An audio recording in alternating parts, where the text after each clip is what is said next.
Today I'm going to talk about three of the main ways that Italians will rig a foreclosure or any kind of other distressed real estate or auction type sale. And they have three methods that they really like to use.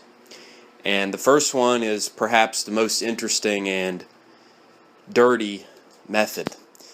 So whenever a distressed property, a house or a lot or any kind of real estate is sold, it's very common that the lien holders, and if you don't know much about real estate, a lien holder is basically like a mortgage or any kind of creditor that has an interest in the property.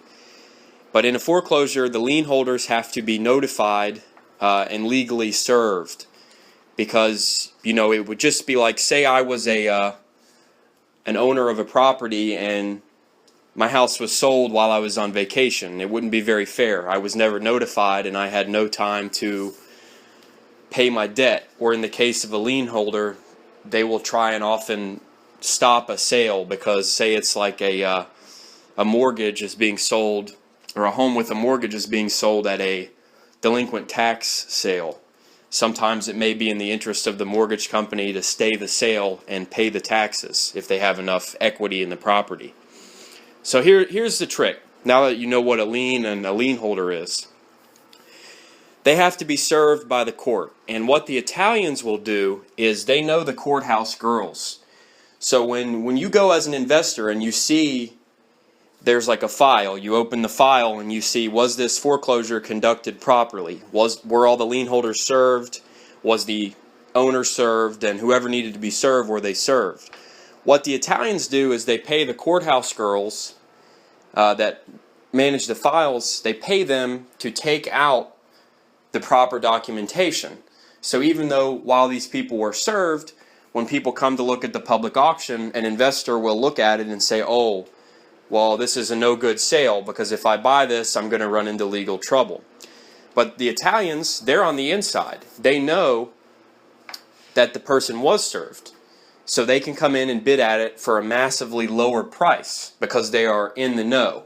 And usually it's only, a few parties that are in the know. It's going to be someone who really did their homework, or, if the Italians, sometimes they run the corruption ring together. It won't just be one, little ugly-nosed Italian. It'll be two or three of them. And they kind of divide it up among themselves.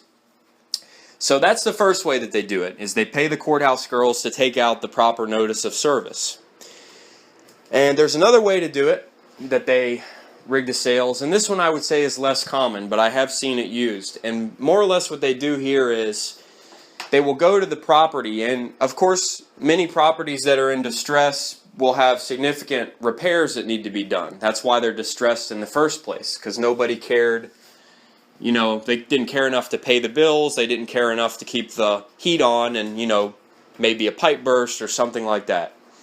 But what Italians will do is they will post these properties with phony notices. So they might go up to a house that's perfectly good, because often when you bid at a foreclosure or distressed sale, you can't look on the inside. But they might put up a fake notice on the door that says, municipality of, stupid Italian land consents and says that this home is condemned. They'll put up something to the effect of, the house is messed up, it's condemned. They could put something like IRS notice of, intent to place a tax lien on it because a federal lien couldn't be discharged. The IRS has that supreme rule. Their liens are above all other in most cases.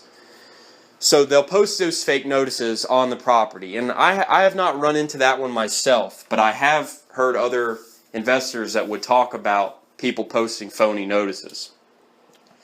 And the third way, and I've been lucky enough not to experience this, I have been intimidated in other ways, but, they'll threaten you personally. They'll say, well, we're going to come after you, we might rough you up or whatever. I've never had any threats to my person, but there have been subtle things that Italians will say. It's more along the lines of, well, we can mess with your property. You keep bidding against us and, oh, then this is going to happen to you. Well, we have the internet now. If I disappear, there's going to be at least another 100 people that know what the scumbag Italians are up to that are going to look into why I disappeared. So thank God for the internet, because without it, these Italians would be doing way more than they ever, could hope to do, like they were able to get away with back in the golden days of the mafia. But today, you got the internet, so ugly little Joe Paterno, everybody knows what an ugly little Italian looks like, and they know what they're up to. And they know that they are so worthless and corrupt, and those are the kind of tactics they resort to. So those are 3 tactics that you want to watch out before you bid on real estate. And sometimes it can be to your advantage to find out that they are doing these tactics, because if you're the only investor that is in the know, besides them, they'll often let the property go, because you know what the situation is. You can give a competitive bid, and the Italians, they don't like competitive bids. They would rather let 1 out of 10 properties go to a good investor who's really done his homework, and if that's what they have to give you so that you don't come out and speak about the corruption, because remember, people, if they lost the bidding every single time, they would be very bitter. But they kind of throw people scraps, I guess. But if you really know how to do your homework, you don't have to go for scraps. You can competitively bid with them every time. So just a little interesting to think about. If anyone ever runs into these tactics, feel free to send a message to my inbox, because I'm always interested to know what the Italians are up to, and so I can keep on top of their dirty tricks, because I'm sure I haven't figured all of them out yet. Have a good night.